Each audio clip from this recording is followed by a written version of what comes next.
عبادت بڑا سہارا ہے، مصلی بڑا سہارا ہے اللہ کے بندوں۔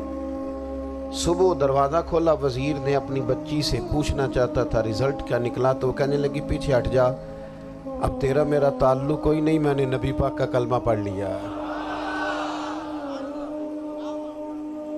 اس نے کہا میں نے بھی زمانہ دیکھا ہے، پر یہ کیا لوگ ہیں، کستوری کے بنے ہوئے،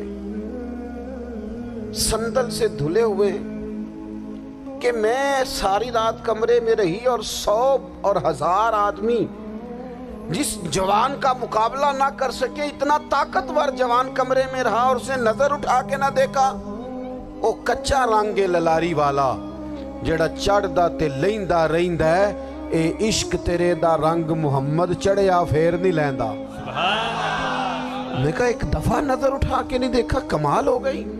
اتنے بڑے لوگ، اتنی بڑی سعادت مندی، فیروز بختی، معاملہ فہمی حد ہو گئی۔ اللہ اکبر۔ دوستو، بادشاہ جب پوری طرح ہار گیا نا، اس نے کہا مار دو۔ تیل گرم کیا ایک کڑاہی میں، اور جب آپ کو اس میں ڈالنے لگے تو آپ کی آنکھوں میں آنسو آ گئے۔ بادشاہ کا خیال ہوا شاید نرم ہو گئے ہیں، کہنے لگا روئے کیوں؟ فرمانے لگے سوچتا ہوں جان ہی ایک ہے، کتنا مزہ ہے اس کی راہ میں جان دینے کا، کتنی لذت ہے اس کے نام پر مرنے میں، کتنا لطف ہے۔ جے تو چڑھیا اتے دار بھی نہیں تے جے تو وکیا عشق بازار بھی نہیں، تے ایڈا سستا سودا پیار بھی نہیں، تے ایڈا سستا لبدا یار بھی نہیں۔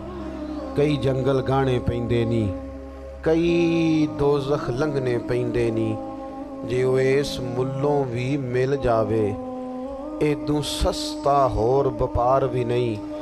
تے کچھ سمجھ نہ آوے لوکاں نوں وہ کادے نال شہید کرے، ڈٹھی یار دے ہاتھ تلوار بھی نہیں، پر او دا خالی جاندہ وار بھی نہیں۔ کہنے لگے ایک جان ہے نا، تو دل کرتا ہے ہزاروں ہوتی تو ایک ایک کر کے محبوب کے نام پہ قربان کرتا، جب میرے پاس ہے ہی ایک، کروں کیا؟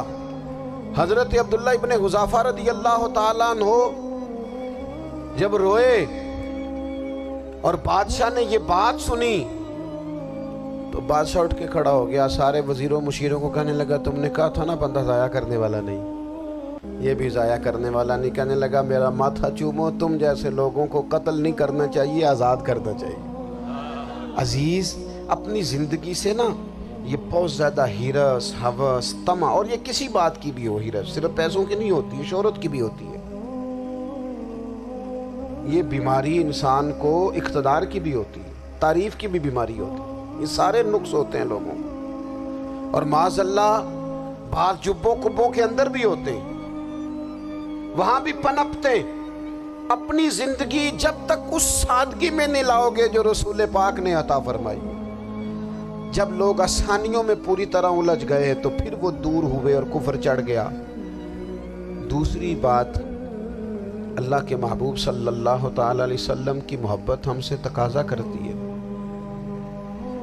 کہ ہم اس مشن کے لیے کام کریں جس مشن کے لیے رسول پاک نے کام فرمایا ہے۔ ہم سارے کام بڑی مضبوطی سے، سوچ سمجھ کے، تدبر سے، حکمت سے، تقاضوں کو مد نظر رکھتے ہوئے کرتے ہیں سارے کام۔ دین کے کام میں ہمارا مزاج نہیں ہوتا، او ہو جائے گا جی، آپ بسم اللہ پڑھیں جی، شروع کریں جی۔ آپ تقاضوں کو سمجھیں، چیزوں کو دبائیں نہیں، چیزوں پر غور کریں۔ کسی کے ذہن کی سطح پر سوال ابھرتا ہے، اس کا تسلی بخش جواب دیں۔ اپنی زندگی میں دین کے کام کے لیے اپنے آپ کو وقف کریں، اور دین کے کام کے بہت سارے پہلو ہیں۔ ہزاروں لوگوں کو قرآن پاک ٹھیک پڑھنا نہیں آتا، ہزارہا لوگ ہیں جو قرآن مجید کے مطالب سے آگاہ نہیں ہیں، دین کی بنیادی ضروریات سے لوگ نابلد ہیں۔ میں آپ کو کس طرح یہ بات سمجھاؤں کہ ہزاروں کی تعداد میں طلاقیں اس لیے ہوتی ہیں کہ مردوں کو طلاق کے مسئلے نہیں آتے، انہیں پتہ نہیں ہے کہ مجھے حقوق زوجین کے معاملے میں کیسے چلنا۔ ڈھیر سارے گھروں میں تباہی اس لیے ہے کہ تربیت اولاد کا دینی منہج ہمیں نہیں پتا۔ اپنا حصہ ملائیں دین کے کام میں۔ ایک آدمی کو اگر تو نمازی کرنے میں کامیاب ہو گیا، تیری زندگی بدل گئی۔ وہ دین بیزار لوگ جو ہمارے بیچ بیٹھ کے ہماری نوجوان نسل کو پگڑی اور داڑھی کا نام لے کے بنیادی طور پر دین سے دور کرتے، ایسے نوجوانوں کو دین کا پیغام محبت دے کر دین کے قریب کرنا ہماری ڈیوٹیوں کا حصہ ہے۔ ہمیں ذمہ داری کا احساس کرنا پڑے گا، ہمیں یہ خاص قدم اٹھانا پڑے گا، توجہ دینی پڑے گی۔ مساجد، مدارس، میں آپ سے عرض کروں، اتنی ڈٹ کے مخالفت ہوتی ہے نا مدرسوں کی، اتنی ڈٹ کے۔ میں ادارہ چلاتا ہوں، اس کے چلانے میں جو مشکلات ہیں وہ تو ہم بتا نہیں سکتے آپ کو، اس لیے کہ میری قوم، میرا اس قوم سے تعلق ہے جو نعت خواں امیر کرنا چاہتی ہے، مدرسے نہیں، ہاں نقیب خطیب پیدا کرنا چاہتی ہے، شعر و شاعری کی زندگی کو پروان چڑھانا چاہتی ہے۔ فقط ہمارا ان لوگوں سے تعلق ہے جو لاکھوں کروڑوں روپیہ محافل پہ لگائیں گے، اور قاری صاحب بیچارے اگر مسجد کا کوئی ہونے والا کام کسی وقت بتا دیں گے تو وہ بڑی مشکل آ جائے گی ان کے لیے۔ یہ کیسے ہو سکتا ہے؟ آپ نے یہ ڈیوٹی بتا دی۔ مدارس اور جتنا اہم رول دین کو پھیلانے میں مدارس اسلامیہ کا ہے، اتنی زبردست، لوگوں کا خیال ہوتا ہے میری طرح کے لوگ شاید کام کرتے ہیں، ڈیوٹی کرتے ہیں۔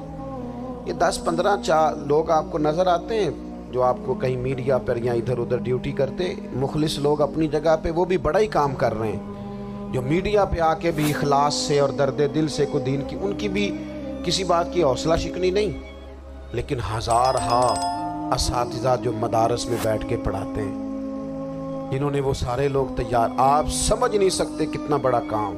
حفظ کا استاد جو ہوتا ہے نا، اس کی ڈیوٹی 24 گھنٹے ہوتی ہے، فجر سے پہلے، اور اس نے بچوں کو اٹھانا ہے۔ تنخواہ تو ہم انہیں دینا نہیں نہ چاہتے جی، تنخواہ نہیں دی انہوں نے، ہمیں مولوی امیر نہ ہو جانا، مولوی نو تے سوٹ بھی 27ویں والی رات دے ہے تاکہ کدھر سوان کے عید والے دن پا نہ لوے، کیونکہ 27ویں تو بعد تے درزی پھڑتا ہی کوئی نہیں، کیوں حضرت؟ ایسے ہی ہے نا، اس وقت تو نہیں نہ لیتا، تو ہم چاہتے ہیں مولوی ہماری مرضی کے ہماری طرح کا سوٹ نہ پہن لے۔ مدارس کی مضبوطی آپ یہ دیکھ لیں، یہ صلاح الدین ایوبی کا تعلق بھلا کس چیز سے تھا؟ غوث اعظم کے مدرسے سے۔ حضور غوث اعظم کے مریدوں کی جماعت اس کے ساتھ شامل تھی۔ کون لوگ تھے جنہوں نے مدارس سے فیض پایا؟ رازی اور غزالی، حضور غوث اعظم، خواجہ اجمیر، یہ سب لوگ مدارس کے لوگ ہیں۔ کمزوریاں ہیں، غلطیاں ہیں، بہت ساری چیزوں کی اصلاح کی ضرورت ہے، لیکن یہ دین کا بہت بڑا قلعہ ہوتا ہے مدرسہ، لیکن اس کی مخالفت کی جاتی ہے۔ مجھے بتائیے، اگر مدرسوں میں کمزوریاں ہیں تو کالجوں یونیورسٹیوں میں نہیں ہیں؟ ہم نے کبھی مخالفت کی ہے بند کر دو سارے؟ لیکن لوگوں کا جب خیال آتا ہے، جب ہمارے ایک سابقہ وزیر صاحب تھے، سر راہ کسی دعوت میں میری ان سے ملاقات ہو گئی تو انہوں نے کہا مدرسوں کا کردار کیا ہے آج کے ماحول میں؟ میں نے انہیں کہا کہ مختلف کورسز آپ کراتے ہیں نا، تو اس کے لیے پھر مختلف ویکینسیز ہوتی ہیں، جہاں بچوں کو مدرسے کا کورس کرایا جاتا ہے تو استاد بننا ہوتا ہے، اس نے خطیب بننا ہوتا ہے، مسجد کی ڈیوٹی کرنی ہوتی ہے۔ میں نے کہا بالکل کوئی حکومت سرپرستی نہیں کرتی، لیکن اللہ کا فضل ہے۔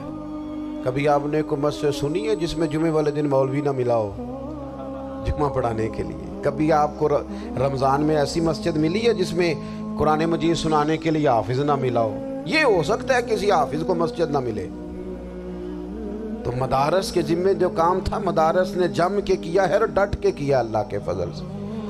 اور مدارس کے لوگوں کو بھی کمزور نہیں پڑنا چاہیے، کبھی کسی وزیر، مشیر، مالدار کے روب میں نہیں آنا چاہیے، قطعاً نہیں۔ کیوں؟ کہ یہ وہ عظیم لوگ ہیں رسول اللہ صلی اللہ علیہ وسلم کے دین کے غلام، کہ ابھی ایک لفظ نہیں پڑا ہوتا الف با تا سا، پہلے دن گھر سے نکلتے ہیں تو حضور فرماتے ہیں اللہ کے فرشتے ان کے پیروں کے نیچے پر بچھا بھی دیتے ہیں، پہلے دن اتنا بڑا اعزاز ملتا ہے۔ تو حضور کی محبت کا تقاضا ہے، دین کا کوئی کام کیا جائے۔ ایک خاتون مسجد نبوی شریف میں جھاڑو دیتی تھی، پر کوئی کام تو کرتی تھی نا۔ اور کس مسجد میں؟ جہاں 70,000 فرشتے صبح آتے ہیں، 70 شام آتے ہیں، اس مسجد میں وہ خاتون جھاڑو دیتی تھی۔ بخاری ہے، جب ان کا انتقال ہو گیا، صحابہ نے سوچا کہ حضور کو تکلیف ہوگی، بغیر بتائے جنازہ پڑھ دیا، حضور صبح تشریف لائے، تازی قبر دیکھی، اور محبوب وہ ہیں جو فرش پہ کھڑے ہو کے عرش کی خبریں دیتے ہیں۔ نبی پاک علیہ الصلوۃ والسلام نے فرمایا کہ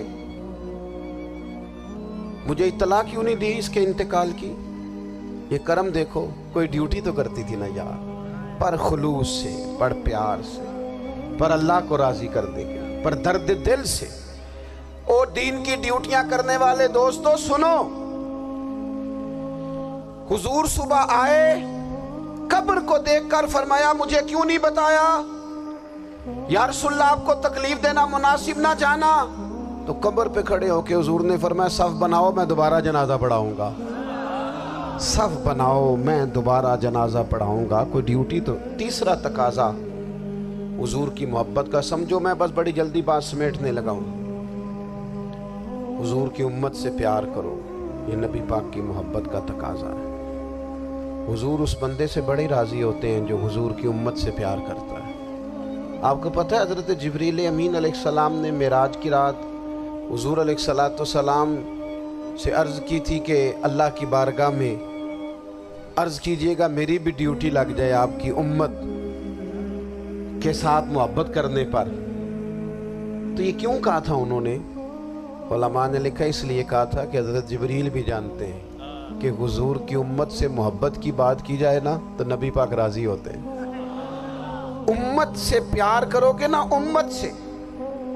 ایک صرف بات کا خیال رکھنا، عقیدہ برا ہو تو بات دوسری ہے، ورنہ میرے محبوب کی امت کا ایک ایک شخص جو مدینے والے کا کلمہ پڑھتا ہے، جو حضور کا غلام ہے، اس کے بارے میں اپنے دل میں گنجائش رکھنا، پیار رکھنا، وارفتگی رکھنا۔ او دوستو، یہاں لوگ کس طرح گروہوں کو، جماعتوں کو سپورٹ کرتے ہیں۔ نبی پاک نے اس امت کی کثرت پر فخر بیان کیا، اور حضور فرمانے لگے 120 صفیں جنتیوں کی ہوں گی، قیامت میں 80 صفیں صرف میری امت کی ہوں گی۔ میں کثرت امت پر فخر کروں گا۔ ان لوگوں سے پیار کرنا ہے، ان کے دکھ درد کو سمجھنا ہے۔ پتہ ہے آج کیا ہوتا ہے؟ آج ہمیں نا مختلف چھوٹے چھوٹے ملکوں میں بانٹ دیا گیا، تو ہم کسی دوسرے مسلمان بھائی کا درد نہیں محسوس کرتے، ہم گھروں میں نہیں محسوس کرتے۔ پڑوسی پر ظلم ہو رہا ہو تو ہم کہنے پتر ساڈا نہیں مسئلہ، یہ ہودا مسئلہ ہے، تینوں کی لگے۔ حالانکہ پڑوسی کی آگ اس لیے بھی کسی وقت بجھا دینی چاہیے کہ پڑوسی کی نہ بجھائی جائے تو اپنا گھر بھی زاد میں آ جاتا۔ آج امت مسلمہ سے ہمیں بس لگا دیا گیا اپنے حصے کی روٹی کماؤ، اپنے حصے کی کوٹھی بناؤ، اپنے حصے کی گاڑی خریدو، اپنے حصے کا کام کرو۔ امت کا درد، امت کی بات، وحدت امت کا تصور، امت کا دوبارہ سے وہ شان، ارسل رسولہ بالہدی ودین الحق لیظہرہ علی الدین کلہ، وہ تصور کب ہوگا؟ اس وقت ہوگا جب ہم بات امت کی کریں گے۔ نبی پاک علیہ السلام نے فرمایا مسلمان کی مثال ایک جسم کی طرح ہے، جسم کے ایک حصے کو تکلیف ہو تو سارا آزمائش میں آ جاتا ہے۔ مجھے بتاؤ یہ انگلی درد کرتی ہو، یہ انگلی جسم کا حصہ ہے نا، تو میرا خیال ہے دماغ یہ کہہ دے گا کہ انگلی کی درد ہے نا مینوں کی لگے، دل کہہ دے گا کوئی نہیں ٹینشن لینے، انگلی کا مسئلہ ہے نا۔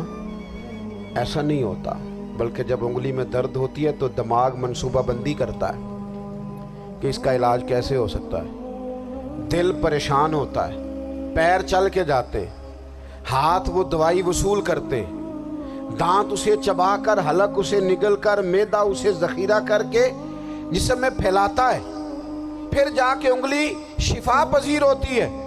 ایک حصے کو درد ہو تو سارا حصہ کام پہ لگ جاتا ہے۔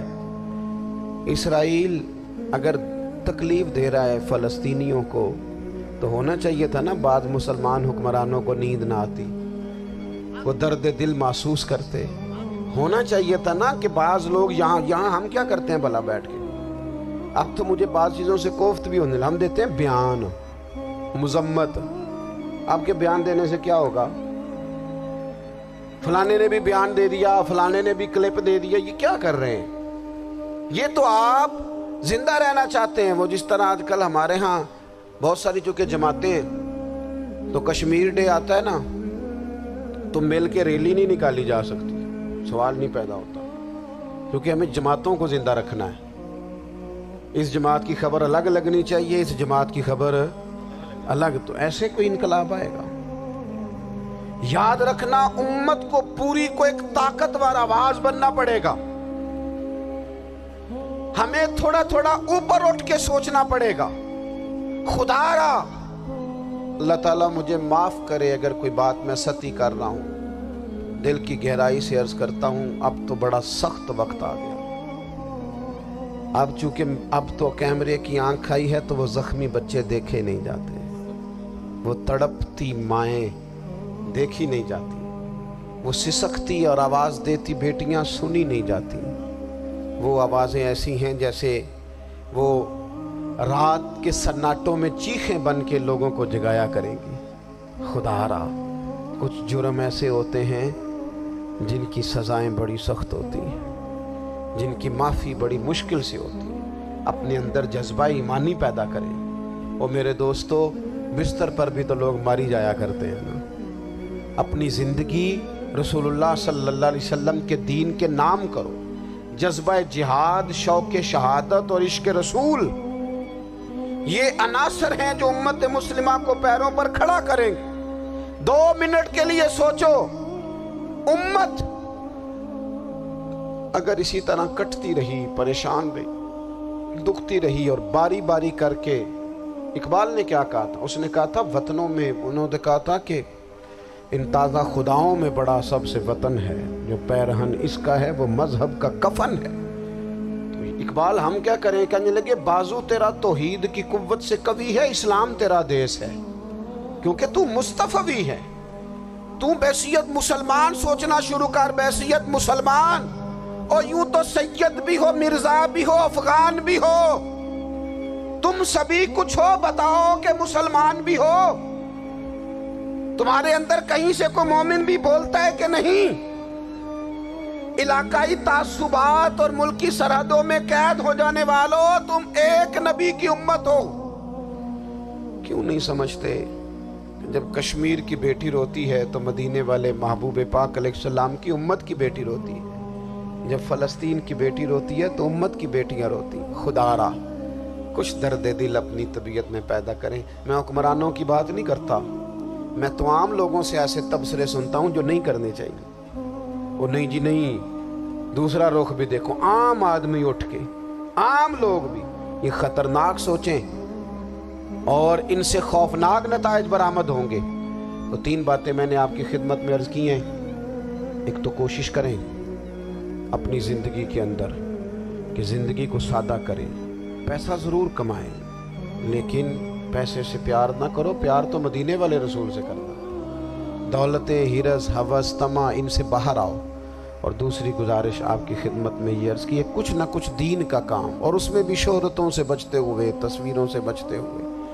میں ہر محفل میں شاید کہتا ہوں میری فوٹو آ رہی ہے اور لائیو آ رہا ہے اور فلاں ہو رہا ہے، لیکن اس محفل کا خوبصورت انسان وہ ہے جو سب سے پیچھے بیٹھا ہے، وہ کسی فوٹو کے لیے نہیں آیا۔ اور میں ڈھیر سارے لوگ دیکھ رہا ہوں، یہ جو آگے بیٹھ جاتے ہیں بعض اوقات 5، 7، 10 لوگ، یہ بڑی تصویر سازی کرتے ہیں، لیکن جو پیچھے بیٹھے ہوتے